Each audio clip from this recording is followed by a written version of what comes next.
All right, everybody. Welcome to the Thrive webinar.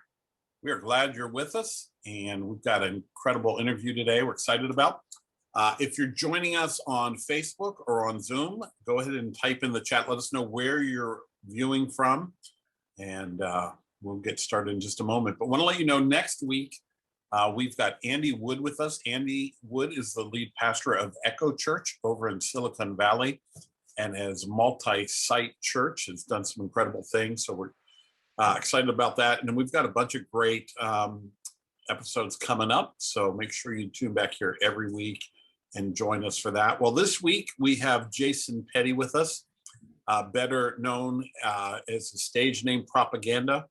And so Michael Metcalf is with us. He's one of our campus pastors at Bayside. And I'm going to turn it over to you, Michael, to get us rolling. All right. Well, welcome to the Thrive webinar. I'm super excited. I was going to use the word stoked, but I don't know if that's the proper word, but I guess it is.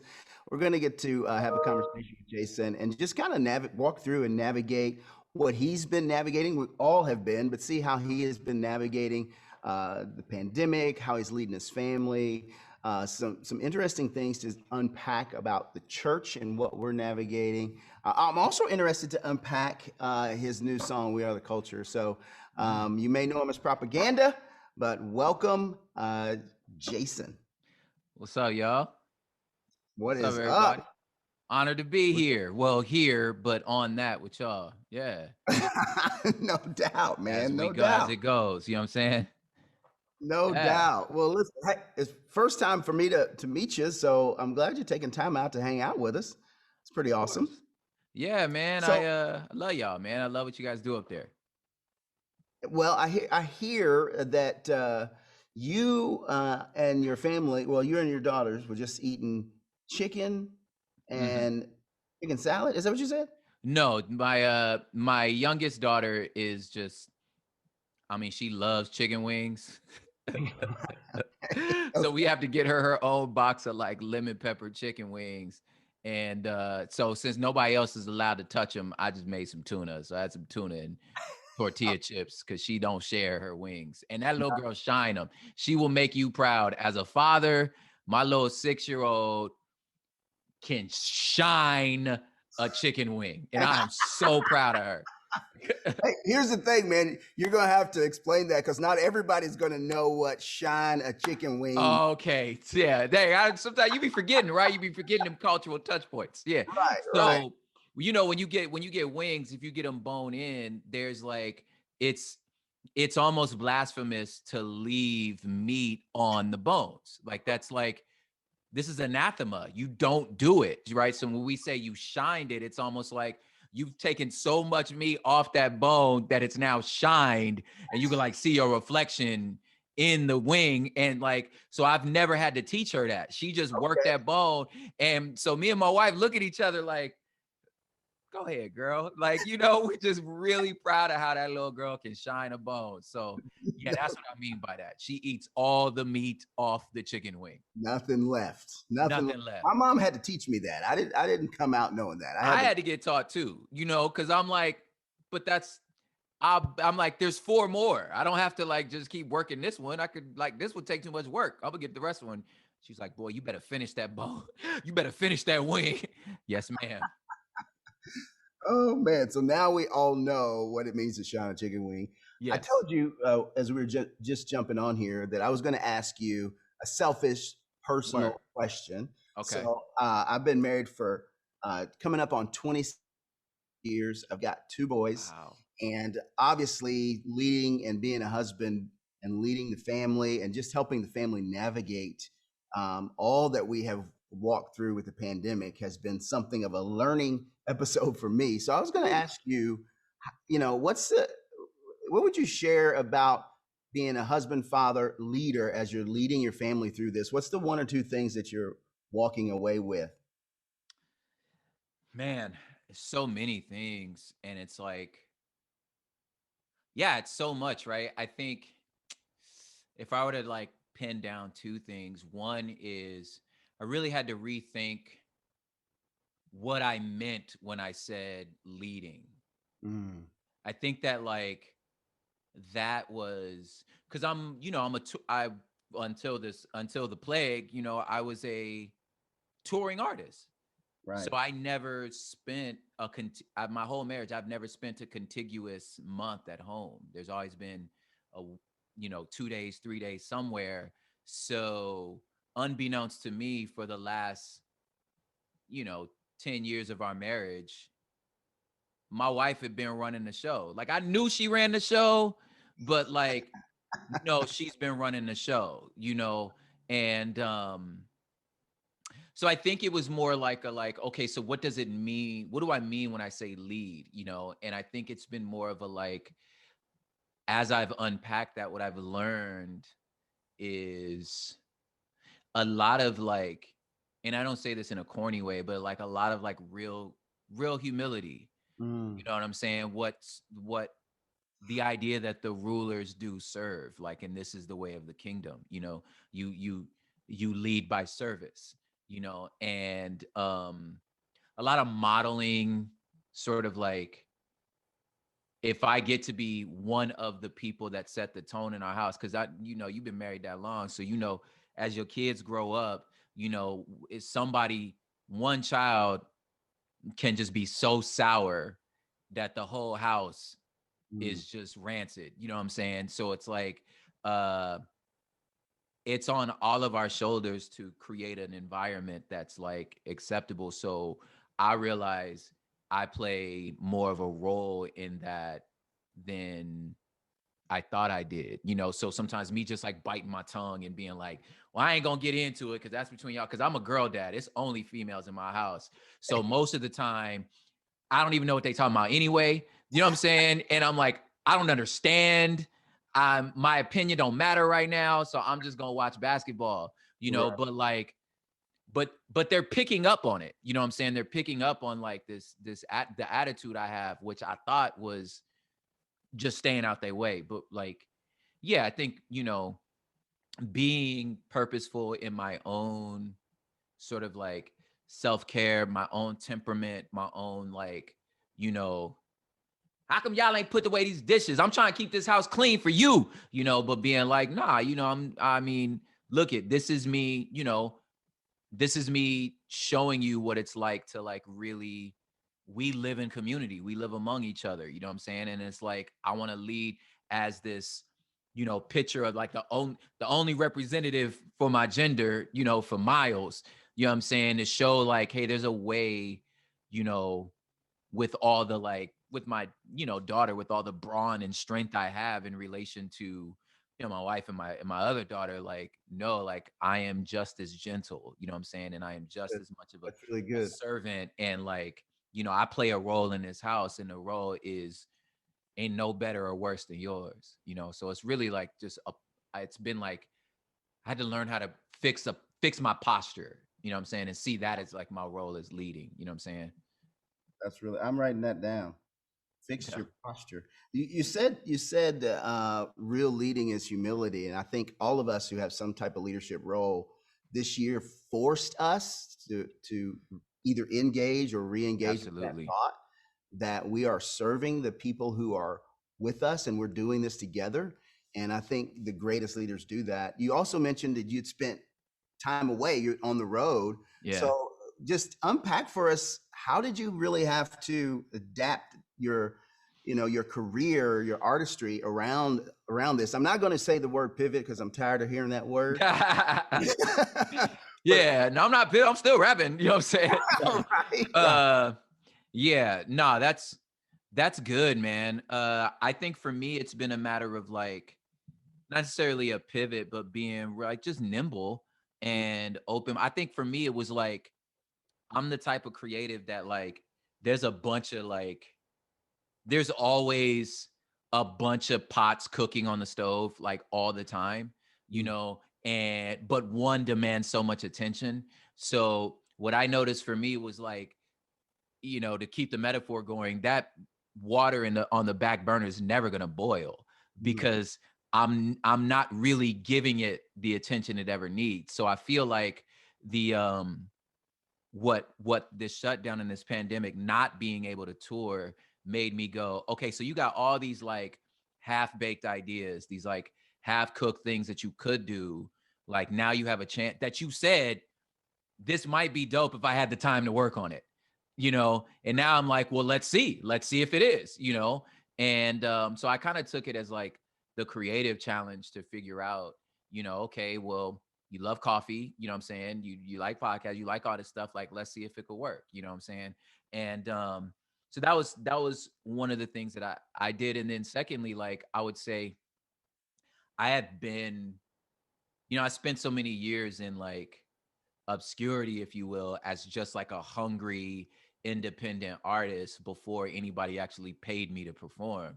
Mm. So when it was like that, I remember having that engine, like never being able to walk into a set situation, a fixed situation, and being like, you have like the attitude of being like, I don't have any other option. I have to come home tonight with $200. Right. There's no other option. You know what I'm saying? So I came from that. Before any of this, that's where I came from, where it's like, I don't care if I'm cleaning a toilet. I don't care if I'm cleaning a garage. It don't matter. I need to walk into this house with $200. Right. So it just, for me, it was like this pandemic brought a lot of that back up in me because I realized I hadn't had to do that for so long. But Yeah. I'm like, but wait, I remember this. Mm. You know what I'm saying? And I remembered not being evicted, finding the money, you know what I'm saying? And was like, well, what did you need? You just needed to not be so precious about yourself, not be so, you know what I'm saying? Not be above doing really hard work. I'll pull weeds. I don't care. Like Yeah. it don't matter to me because work is work. So um the pandemic kind of brought that kind of like fight, that competitive spirit that I had, you know what I'm saying, when I was like, younger and hungry and like you was just tired of eating ramen, you just get tired of it and you like, I refuse to eat ramen tonight. I'm going to go find the resources I need today. That Yeah. is so good. I want to just kind of just tweak that question a bit because you Yeah. said something that made me think there will be a lot of people, a lot of leaders who are watching this or watch it at a later time who struggle with this comparison. So, Oh like yeah. all of us as leaders, when we're doing something where we're in the beginning, whether it's our career, whether it is starting something, whether it's you've been an artist, whether you're starting a business, starting a church, planning something, when we're in that stage of getting started and grinding it out, when you're saying I need to find $200 tonight, we have a Yeah. tendency to look towards bigger or Mhm. more seemingly more successful people and organizations and entertainers, and we want to go there. So we think it's not valuable where I'm at. I want to go there. What would you Yeah. say to the leader who is struggling with comparison and they're looking at what their grind and they're Yeah. wishing and hoping, well, one day I'm going to be like Prop, one day I'm going to be like this business, one day I'll be Yeah. CEO, one day I'll have Yeah. stage. What would you say to those leaders? I would say I feel them Mm. and I struggle with it also. And I would say every person around you is struggling with it. Like I don't know anyone that has defeated Mm. that. You know what I'm saying? And it's like I think that's why I love the idea of like the way that Paul talks about, you know, um a way of being rather than like a destination, you know what I'm saying? Where it's like, you know, okay, so you have a statement like be anxious for nothing, but in everything in prayer and supplications, make all your petitions known. And it's like, word, be anxious for nothing. That's a command. Yeah, got it. You know what I'm saying? Like this is unobeyable. Like there's, you know what I'm saying? Like I So can't do it. You understand what I'm saying? So what he does is like, well, he goes, well, no, this is a pathway of becoming.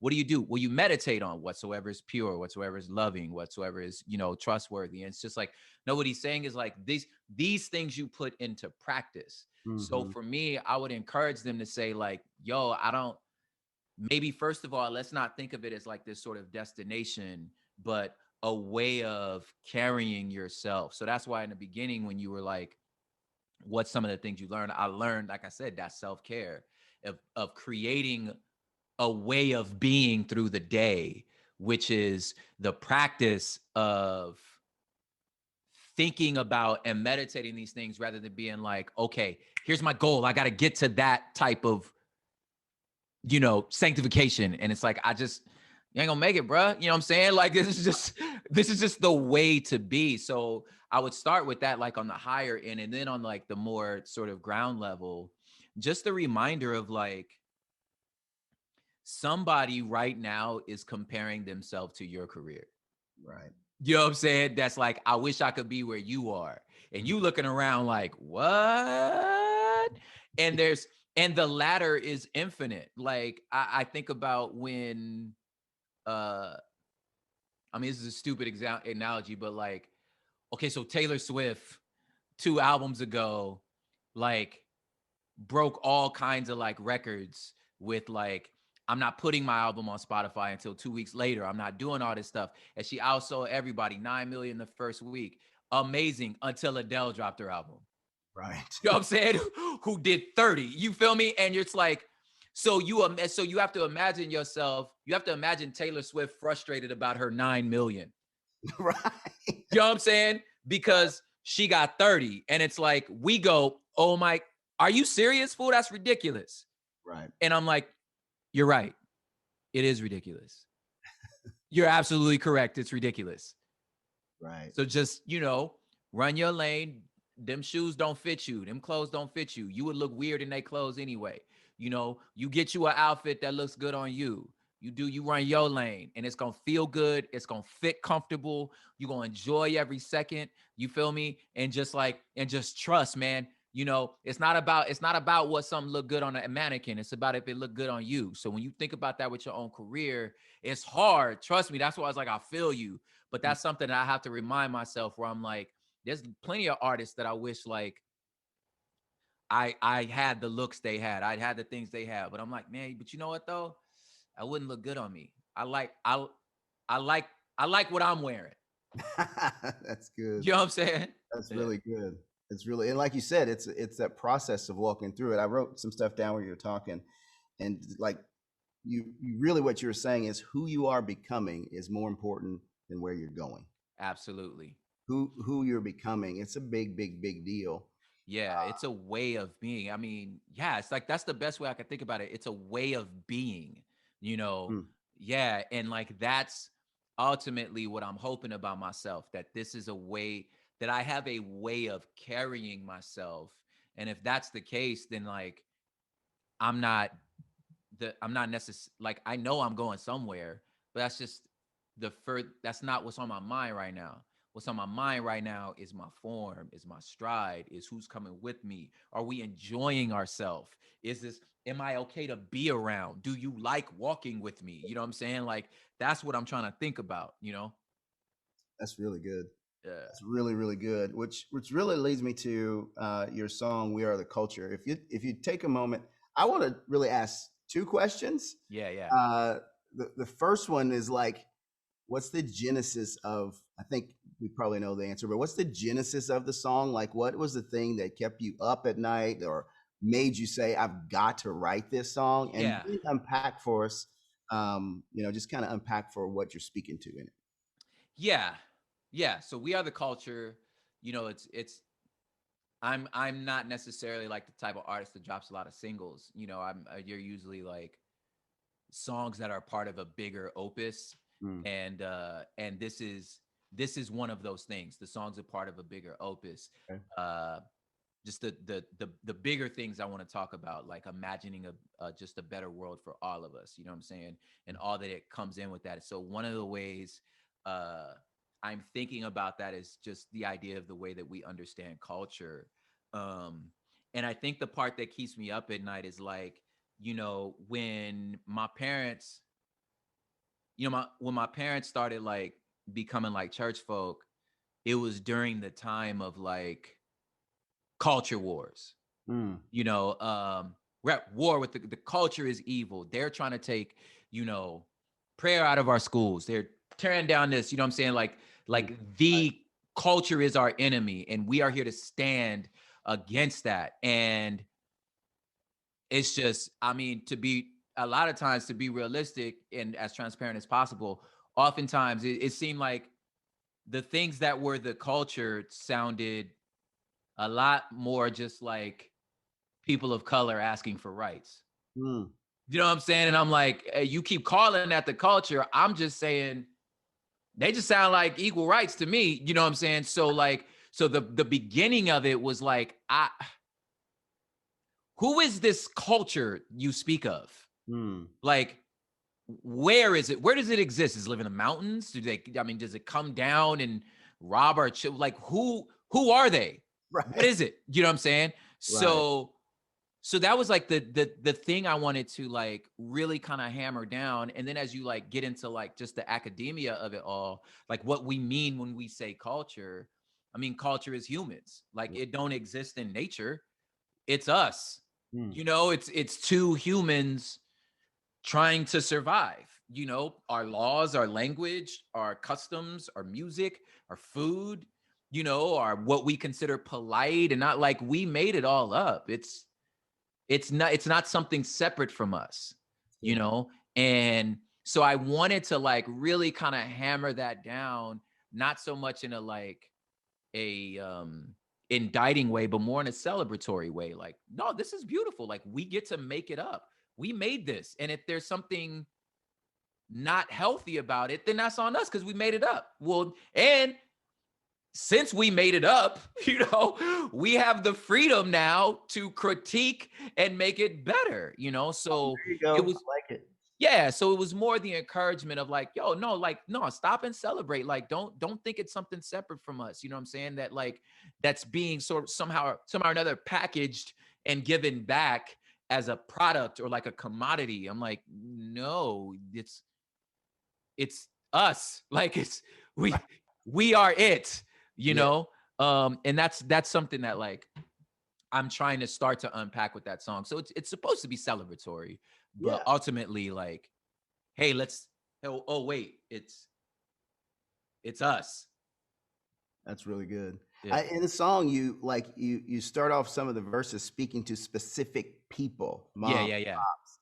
Unpack that for me because I thought that was pretty. Yeah, because it's again, it's like a recognition of like, let me get out the abstract, but say no, specifically, like let's look around at things in our lives that they're not something else. They are just us. Like, for example, a stupid example is like Los Angeles, or like I start off with like, what up, cuz, you know, it's a shout out to like the Crip gang. But what I'm trying to say here is like, some of you, if you happen to make it down to Long Beach and you would say things like, oh, I'm going to the LBC. And I'm like, well, you may not know that doesn't stand for Long Beach City. It stands for Long Beach Crips, you know? So what I'm saying is like, these are things we have made up that I just want you to know, like, yo, you come up with this. The line with like, later on, one of my favorite ones is like, yo, that's you. Like, I live in a Latino neighborhood. So, and I'm from one like that. That's you, Heina, with the winged eyeliner. You know what I'm saying? And like the fact that like, that's a thing. Like you see tutorials, like girls like putting wings on their eyeliner. I'm like, that's your tia. My aunt, your aunt does that. Like your grandma, like that's how your grandma does her makeup. Right. Like they didn't think of that. You did. That's y'all. Like you invented that. You know what I'm saying? So, vinyl, like vinyl stores, I'm like, no, those are our parents. Our parents collected vinyl. That's why we have it. You know, I have it because I didn't get it from some blog. My aunt Nini's house has a wall of records. That's why I have them, you know? So just remember, like take pride in that. Like, this is yours. You know what I'm saying? You could take ownership. You create beauty. It comes from, whether it's suffering or marginalization or whatever the case may be, there's beauty that comes out of where you are, and like celebrate it, you know? That's really and it's good. all us. Like it's us. They're not that's us, you know? Yeah, that's so good. I think it's so important, and I want to ask you from really a standpoint of trying to continue this idea. You said this culture is us, and we made these things up. What parts of our culture are parts of us saying this is what it's like to be me. Mm-hmm. I am. Yeah. And right now, we're in the middle. It seems like of every culture pitting themselves against each other Yeah. and trying to navigate this tension, Yeah. navigate this. Beyond the pandemic, there was, a work pandemic, a race pandemic, Yeah. mental health pandemic.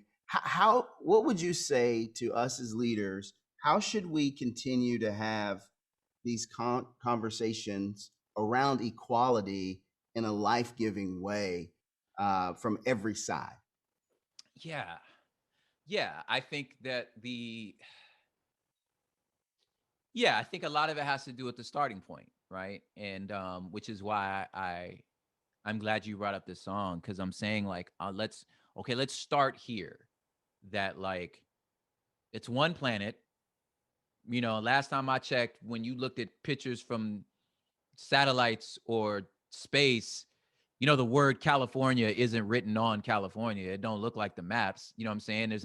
Doesn't say America across, you know what I'm saying? Like it doesn't look like that. These borders are made up. Like they're political. They got there by wars. You know what I'm saying?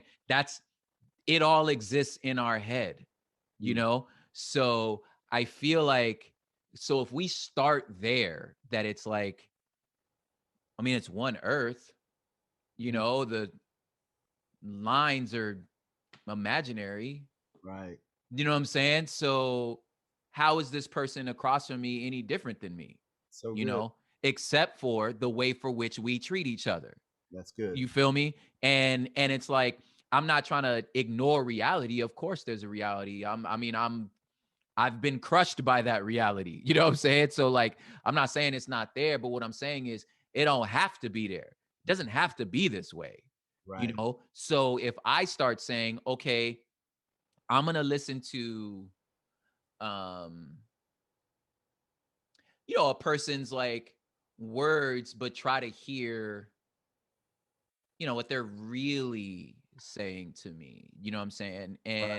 And oftentimes what I found, what we're saying to each other is, do I matter? Right. Does the flourishing of my children mean anything to you? Am I allowed the same joys that you're allowed? Wow. You know what I'm saying? And I don't want to be forgotten. So I feel like, and then you wrap around all sorts of like trauma and and things around this core desire to matter. You know what I'm saying? I feel like, again, if that's my starting point, I know what you're asking of me. You're asking if I care that you're alive. That's good, man. And what I hope, what I want to do is go, absolutely. Yes. Of course I care you're alive. You know what I'm saying? And far be it for me to let any of my actions, like, I don't want to have such a scarcity model when it comes to love and care, where it's like, loving for me means I'm taking away love from you. It doesn't have to be that way. And it's not. I don't exist in some sort of scarcity. Right. Being concerned about you doesn't take any concern away from me or for them. So there's enough to go around, So I feel like my hope and my message is let's get that. Like my heart's big enough, and like me fighting for my own dignity and rights isn't a slight on you. Right. And you fighting for yours isn't a slight on me. As a matter of fact, I want to see you flourish. That's good. I want to see your needs met. You know what I'm saying? And if there's anything that I'm doing that is stepping on your windpipe, I want to know that. I'm not trying to step. I don't want you to die, dog. Like, I'm not trying to step away. I don't want you to step away from I'm not trying to step on your windpipe. You know what I'm saying? Like, and so I think at the end of the day, man, that's what I'd like to see. I'd like to see And I'd hope that like that's the way that I carry myself in terms of sort of justice work and advocacy and like being a fierce defender of, the weak and the marginalized. It's because I need people to hear that I hear them. You know what I'm That's good. saying? And that you do matter. That's so good. I feel like I'm gonna have to continue this conversation. I'm gonna have to hit you up after we're done. Okay. I'm running out of places to write, and it's not just inspiring. It's the truth. Yeah, man. But one of the things you said is so real. You said, "Do people hear me?" Yeah. And you said, "And do I matter? Yeah. Does the flourishing of my kids matter?" Yeah. And I think what it feels like we're experiencing is it feels like we're trying to say, "Listen to me," Yeah. rather than also hearing what other people are saying. And at the Yeah. core, the basis of all of it, I love the one planet idea, and none of those lines are there. And Yeah. all the other lines we have made them up and created them, and they don't exist in the heart of God. So Yeah, man, man. it's a beautiful way to explain it. So here's a question. Let's change lanes a little bit. What are you working on right now, or what? Whew. You said you got pots all on the stove. So I know you Yeesh. got a lot. You got Yeah. stuff simmering and boiling. And what's the one thing that you're like, oh, this is what I'm working on, I'm really excited about? All right. Well, that song is a part of that project. The project Okay. is called Terraform, Mm, which is the idea of building a livable world. okay. So Terraform is a book that's June 9th that releases, and it's a book of poetry and short form essays. And then in addition to that are 4 smaller EPs, Oh, like musical EPs. And We Are the Culture was the first single off the first EP, mm, right? Which is on April 2nd. So that releases. So it's 4 of them. They're all entitled Terraform with the subtitle. So it's okay. the first one is called Terraform the People. So Okay. that's where we're talking about specifically the idea of like the inception and the formation of culture in Mm, relation to how we treat each other. So it's 7 songs just around, hey, maybe we could treat each other better, you know. And then there's another one called The Sky, and then there's one called The Soil, which has to do with, hey, it's the only earth we got, y'all. If you found another one somewhere, maybe we will find it at some point. At this point, this is the only one we got. You know what I'm saying? And we're running out of fresh water. So maybe we should like think a little bit better about how we treat these good gifts the Father gave us. So yeah, so each EP is around that. And then the last one's called The Possibility, oh, which very is cool. about that, like imagining what things could be. So That's yeah, really that's what I'm cooking. June 9th. June 9th, that's the book. Okay. I'm gonna have to pick it up. I'm gonna have to pick it up.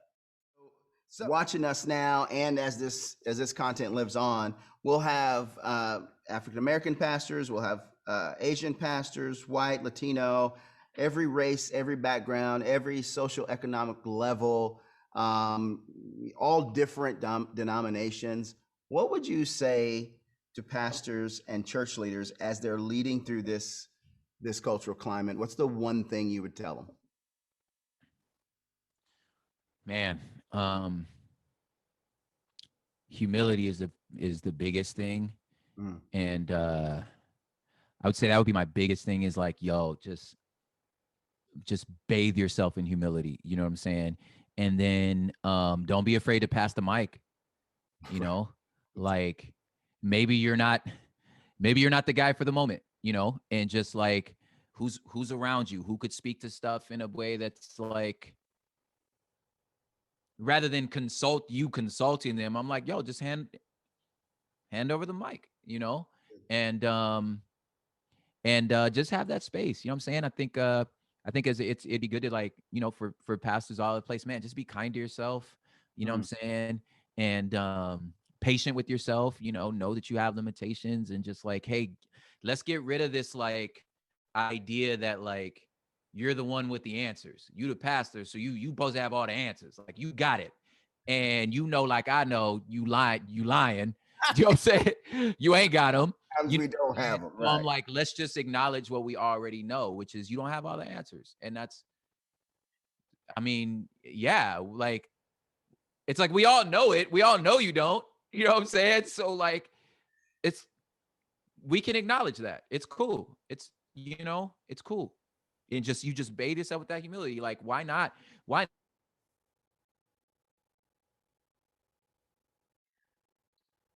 Technical, little technical. this beyond me? You know what I'm saying? And just, yeah, I don't know, but I got this sister right here. You know what I'm saying? They may know a little more than I do. So take it away, Thank you. We're getting a little technical difficulties on your side. Oh man. It's all good though. It's all good. Okay. Here's the thing. Yeah. My mom used to say this. She's probably watching. My mom used to say certain people have a good spirit about them. I know you've heard that before. It just really, really means that you've got some joy. You've got you're super optimistic, super obviously fun to be around. How through all of everything that we've navigated over this past year and a half, what do you do, and how have you kept living in that optimism and in that joy, and what seems like to be a confident peace? Yeah, well, I'm performing right now, so this is not just kidding. No, yeah, it's back to that thing before, just the honesty about with myself, that some days I'm not right here. You know what I'm saying? And that's cool. Some days I'm like, we sleeping in till noon. Like, don't bother me. You know what I'm saying? Like, pass the pass pass the pass the cup around. You know what I'm saying? I need a little more communion today. Wink, wink. You know what I'm saying? So I think that there's like some honesty about my emotions, about my feelings, and making space for that. I think, again, the soul care is a big thing, where it's like, there are some days that I'm like, all right, me and my wife have it built in to where every Saturday and Sunday morning, early morning, my wife goes off, she goes for a hike, with her homegirls, and they do their soul care thing. She back about 11, and then we switch, and I go out somewhere, you know what I'm saying? Just something that's gonna like refuel me and kind of give me life, you know what I'm saying, and bring joy. But I think it's like, at the end of the day, it's Sabbath. It's Right. exactly what, Lord told us to do, just have Sabbath, So I think that's big for us in our house, is like, we kept the Sabbath holy, you know what I'm saying? Right. Yes. And make sure that like there's room and there's space, even for like in the middle of the week, if you're like, yo, I need a moment, you know what I'm saying? And letting my children have that. Like, that was the hardest thing, especially with like my teenager, like her, because I mean, you know how we raise our kids, where it's like, no, you talk to me. If I ask you a question, you answer me, you know what I'm saying? But giving her the space to be like, Dad, I need a minute. Right. I'll get to these chores. I promise you I'm gonna get to these chores. You think I'm gonna let this day go in front of you and not complete my chores? You tripping. I don't want to hear your mouth. You know what I'm saying? Like, she don't say that to me, but I know that's what she's doing. You know what I'm saying? So like, but giving her the freedom to be like, can I get to it in a second? Right. Yeah. Well, you said the honesty with our emotions, and I think, I don't know if this is unique to me, but I've been saying recently, I think it's important for leaders to give people permission to be human, Absolutely. because it's like, some days we need space and margin, and giving that permission, that's the beginning of having healthy conversations with yourself, to be able to be honest with yourself, because Yeah. we're frail humanity, and the unique thing to happen Real, yeah. is when we give ourselves permission to be human and we recognize our frailty, then that's when we give God the opportunity to strengthen us. Absolutely, man. All right. So All leaders right. from every different, business leaders, church leaders, both of my sons, my boys, 18 and 26, will probably watch this. What's the what's the one thing you would tell a person in a leadership role, or one thing you would tell the person who is pursuing their dream? What's the, give it to us. Yeah, man.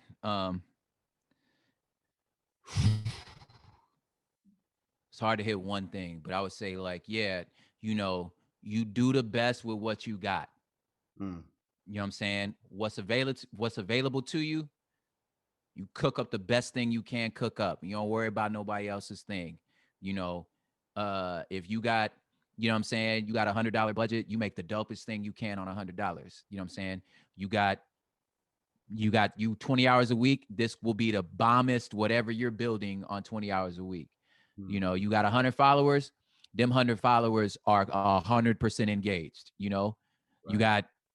You got 1,000 followers. Them 1,000 followers are 1,000% engaged. You do the best with what you got, and you don't worry about the rest. You know what I'm saying? And then then if you get into that practice, when the new things come in, you're gonna do the best with what you got with that new thing. And the new things come, and you do the best with what you got. And then sometimes you take an L, you lose all that, but you like, that's good. I've been on $100 budget before. Right. I'm all right. We've done this before. You know what I'm saying? And then you ready, and then you could build right back up. That's good, man. Listen, like I said, I'm gonna have to continue this conversation because you got a lot of wisdom, and you're fun to hang around. Even though you're on Zoom, it's fun to be with you. So I'm gonna close it out, and I'm gonna toss it back over to John Valinsky. But you got the book dropping June 9th. And I'm sure that'll be available. And music is out on Spotify and YouTube right now. Yeah. All right. Yep. Hey, thanks for joining us today, man. Great content. We got a little chat stream going on here, and people are loving the content. So thanks for joining us, Rob. Thank you so much, y'all. Well, hey, next week we have Andy Wood with us, lead pastor of Echo Church. So make sure you tune in for that. And again, we've got a bunch of great things coming up. Also, we have our church goals class, which helps churches develop their goals and works with you on putting together a system that will help you achieve everything you're going for. So if you're interested in that, you can text the word playbook to 56316. We have a new class starting tomorrow. So if you'd like to join us, it's totally free. Text the word playbook to 56316. All right, everyone. Thank you for joining us today. Have a great week. God bless you. We'll see you next Wednesday.